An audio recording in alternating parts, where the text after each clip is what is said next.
नमस्कार विद्यार्थी मित्र. आज आपण समजून घेणार आहोत मृदा भूगोलाचे महत्त्व. मागच्या व्हिडिओमध्ये आपण मृदा भूगोलाची व्याप्ती आणि स्वरूप हा भाग समजून घेतला होता. आजच्या तासाला मृदा भूगोलाचे महत्त्व समजून घेत असताना मृदा भूगोलाची व्याप्ती हा व्हिडिओ नक्की बघा, कारण त्याच्याशीच रिलेटेड मुद्दे हे मृदा भूगोलाचे महत्त्व समजून घेण्यामध्ये असणार आहेत. मृदा भूगोल याचा महत्त्व समजून घेत असताना आपल्याला मृदा भूगोलात काय शिकायला मिळतं, का मृदा भूगोल शिकायचा हे समजून घेणं गरजेचं आहे. मृदा भूगोलामध्ये मृदा निर्मिती क्रिया ही आपल्याला समजते. त्यामुळे मृदा हिची निर्मिती कशी होतीये हे समजल्यानंतर काय करू नये आणि काय करावे हा निर्णय आपल्याला घेता येऊ शकतो. मृदा घटकातील परस्पर संबंध हे आपल्याला समजून येतात. मृदा आणि वनस्पती जीवन, मृदा आणि प्राणी जीवन व मृदेत राहणारे लहान सूक्ष्मजीव यांचा सहसंबंध हा आपल्याला समजून घेता येतो. हा सहसंबंध समजल्यामुळे आपल्याला मृदा संपन्न राहावी हे विचार आपल्या मनामध्ये येतात. मृदा भूगोलामध्ये आपण मृदेचे वितरण शिकणार आहोत. मृदा जगामध्ये कशी वितरित झालेली आहे आणि ही वितरित होत असताना तिचं वितरण समजून घेतल्यानंतर कोणत्या ठिकाणची मृदा ही संपन्न आहे व कोणत्या ठिकाणची मृदा नापीक आहे हे गुणधर्म आपल्याला समजून घेता येतात. मृदा हिचं वितरण असमान आहे तर आपल्याला कोणकोणती काळजी घेणं आवश्यक आहे याबद्दलची माहिती ही मृदा भूगोलामधून आपल्याला मिळते. एक चांगला नागरिक, पृथ्वीवरचा एक चांगला मानव म्हणून जर का जगायचं असेल तर मृदेची माहिती घेणं गरजेचं आहे. कारण ही मृदावरण हे केवळ मृदावरण म्हणून नसतं, तर ते काही सूक्ष्म घटकांचं सजीवावरण देखील असतं आणि यावरच सजीव सृष्टी अवलंबून आहे हे आपण समजून घेणार आहोत. मृदेचे कायिक व रासायनिक गुणधर्म आपल्याला मृदा भूगोलात शिकायला मिळतात. मृदा कशी बनते, मृदेचे काही गुणधर्म, रंग, पोत, छटा, तापमान, आर्द्रता हे घटक समजून घेतल्यामुळे मृदेची घ्यावयाची काळजी ही आपल्याला समजते. मानवाकडून मोठ्या प्रमाणावर मृदेमध्ये विविध खते, रासायनिक खतांचा वापर केल्यामुळे मृदेत रासायनिक बदल केलेले दिसून येतात. हे रासायनिक बदल रासायनिक गुणधर्म समजून घेतल्यानंतर समजून येतात आणि रासायनिक खतांच्या ऐवजी जैविक सेंद्रिय खते ही वापरली पाहिजे याचं ज्ञान हे मृदा भूगोलातून मिळत असतं. मृदा भूगोलामध्ये मृदेविषयक अनेक समस्यांची माहिती मिळते आणि या समस्यांचं निराकरण करण्यासाठी भविष्यात असणाऱ्या मृदा भूगोलकारांना असणाऱ्या संधी याबद्दलची माहिती ही मृदा भूगोलात समजते. मृदावरणाचे असणारे महत्त्व समजून घेण्यासाठी मृदा भूगोल हे सहकार्य करणारे ठरते. त्यामुळेच मृदा भूगोल हा अभ्यासक्रम आपल्याला BA मध्ये शिकण्यासाठी दिलेला दिसून येतो. आपण मृदा भूगोलाचं हे महत्त्व काही विशिष्ट मुद्द्यांद्वारे समजून घेऊ. ते मुद्दे कोणते आहेत हे पुढच्या स्लाइडमध्ये समजून घेऊ. मृदा भूगोलाचं महत्त्व विशिष्ट चौकटीत आपण समजून घेणार आहोत. मृदा भूगोलाचे महत्त्व जीवावरणात कसे आहे, मृदा भूगोलाचे महत्त्व हे कृषी व्यवसायात कसे आहे, उद्योगधंदे, वाहतूक, पर्यावरण समतोल राखायचा असेल तर मृदा भूगोल किती महत्त्वाचा आहे हे आपण समजून घेणार आहोत. सगळ्यात पहिल्यांदा जीवावरणातील महत्त्व हे समजून घेऊ. आपल्या पृथ्वीवर पाणी आणि जमीन यांचं असमान वितरण झालेलं आहे. यापैकी 71% भाग पाण्याने व्याप्त केलाय तर 29% हा भाग भूभाग म्हणून ओळखला जातो. 29% भूभाग म्हणजे खंडांचा भाग आहे.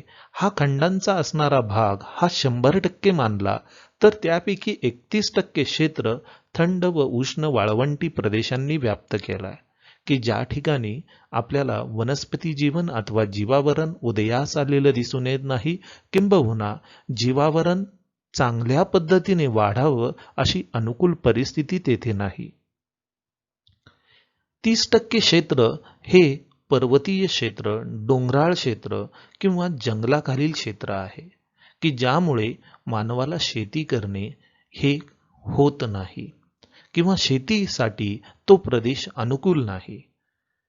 27% क्षेत्र असं आहे की ज्या ठिकाणी दरवर्षी हजारो हेक्टर भागांमधून मृदा धूप होते.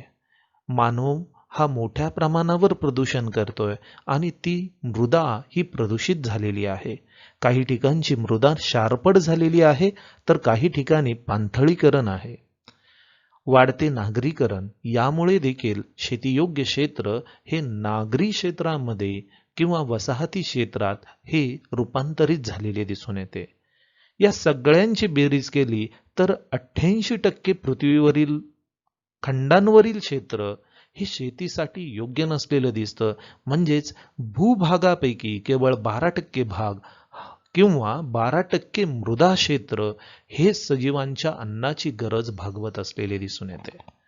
मग ही अन्नाची गरज भागवण्यासाठी फक्त 12% क्षेत्र आहे तर याची जपवणूक करणं हे खूप महत्वाचं असलेलं दिसून येतं.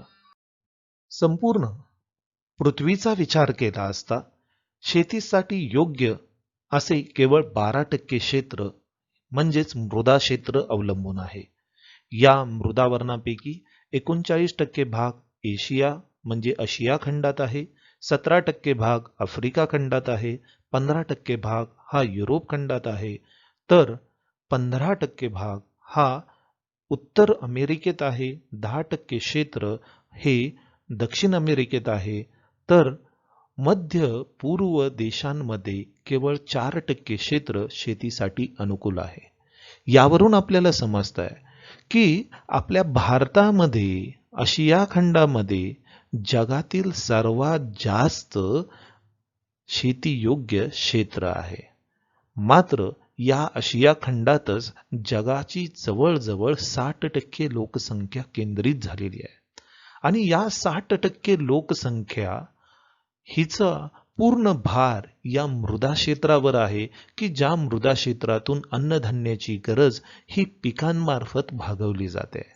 म्हणजे सजीवांच्या अन्नाची किंवा मानवाच्या अन्नाची गरज ही प्रामुख्याने शेतीमधून निघालेल्या उत्पन्नामधून मिळते आणि हे उत्पन्न जर का शाश्वत ठेवायचं असेल तर ही मृदा संपत्ती शाबूत ठेवणं किंवा सुरक्षित ठेवणं ही गरजेची ठरते. आणि याच कारणास्तव शेतीयोग्य मृदांचं जर का क्षेत्र आपल्याला जपून ठेवायचं असेल तर आपल्याला या मृदा भूगोलाचा अभ्यास करणं गरजेचं आहे. मृदा भूगोलाच्या अभ्यासामुळे हे ज्ञान प्राप्त होतं की आपण शेतीसाठी असणारी ही जी काही मृदा आहे ती भविष्य काळासाठी कशी जपून ठेवली पाहिजे, संवर्धन केलं पाहिजे. आणि हे संवर्धन जर का समजायचं असेल तर आपल्याला मृदा भूगोल शिकणं गरजेचं आहे. जीवावरणातील महत्व हे समजून घेत असताना एक उदाहरण घेऊया.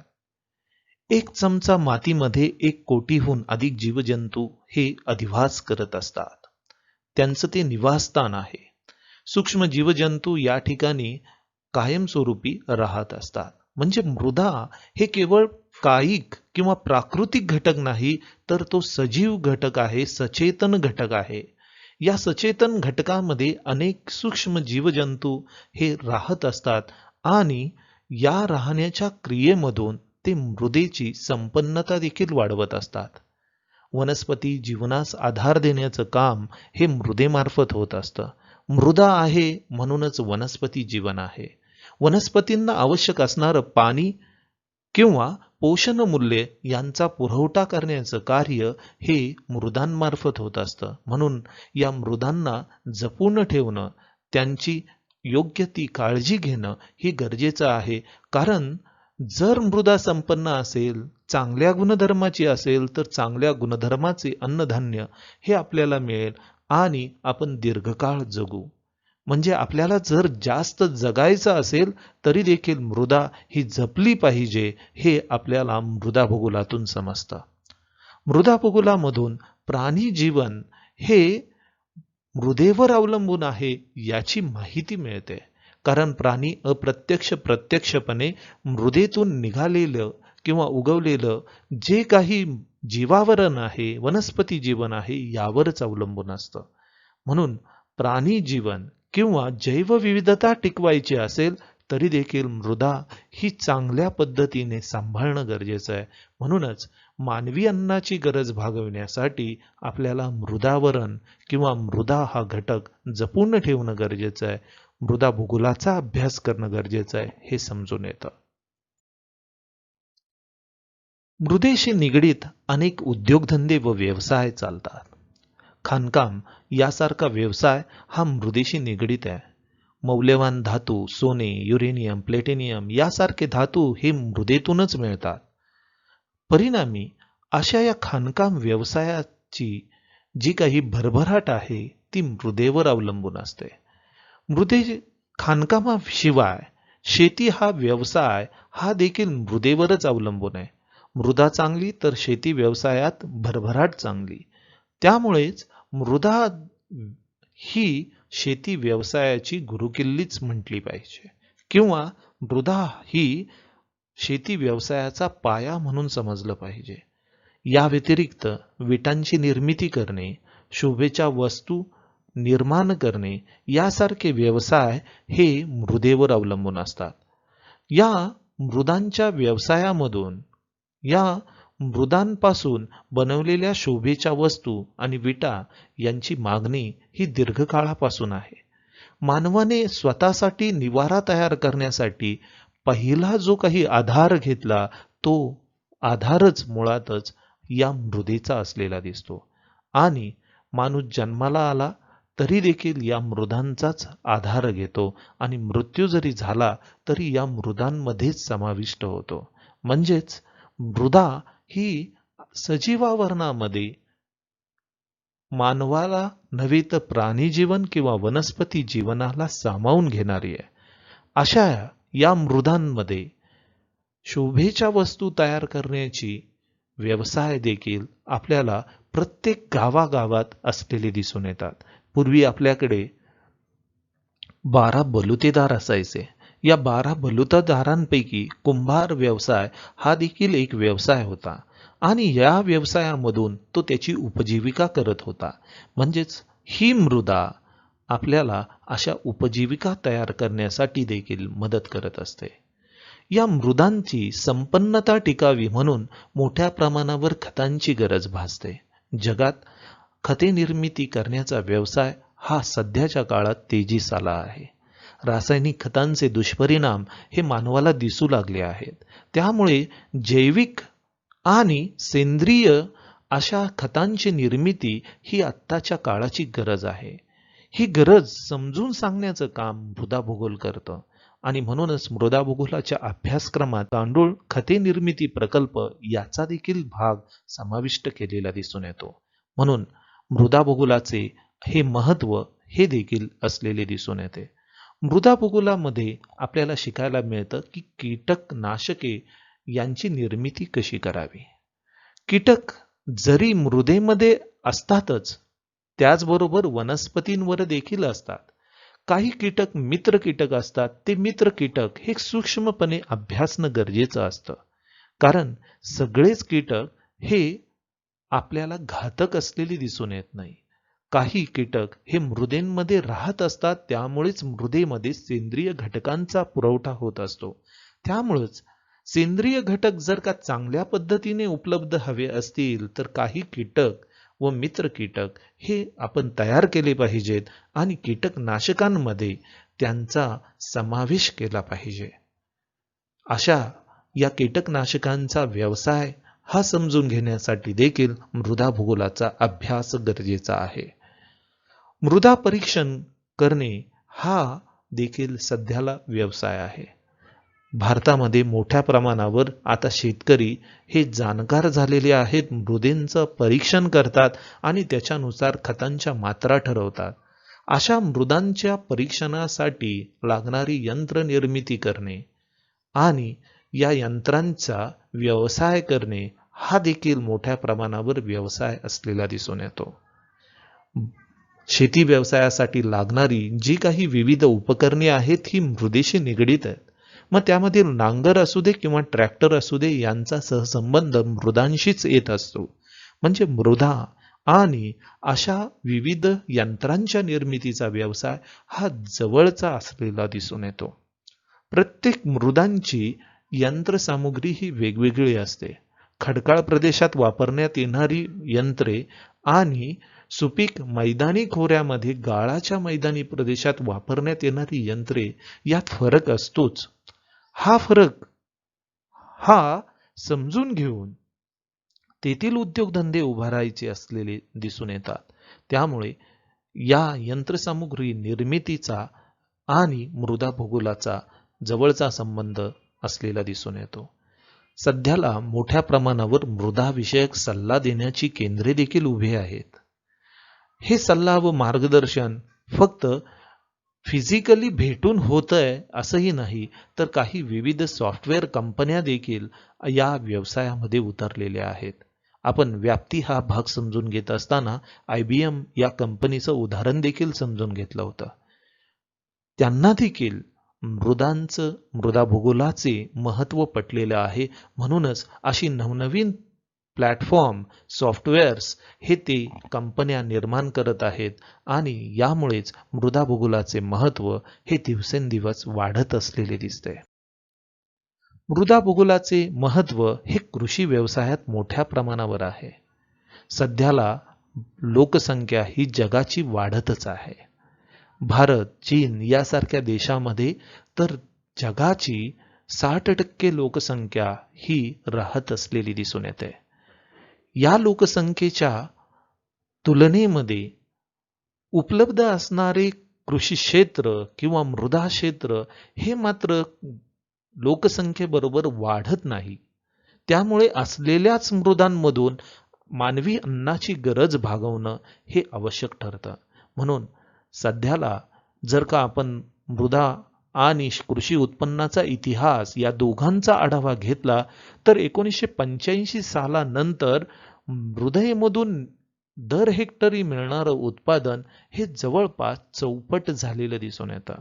म्हणजेच या मृदांमधून मोठ्या प्रमाणावर आपण अन्न हे मानवासाठी लागणारं उत्पादन करतोय. त्यावेळेस त्या मृदांना अधिक निरोगी ठेवणं आणि त्यांची काळजी घेणं ही गरजेचं ठरतंय. म्हणूनच कमीत कमी क्षेत्रात जास्तीत जास्त पीक उत्पादन काढण्यासाठी मृदा निरोगी ठेवणं, तिची सुपीकता चांगली टिकवणे यासाठी नवनवीन उपाय हे कृषी व्यवसायामधून आणि कृषी भूगोलामधून दिलेले दिसून येतात.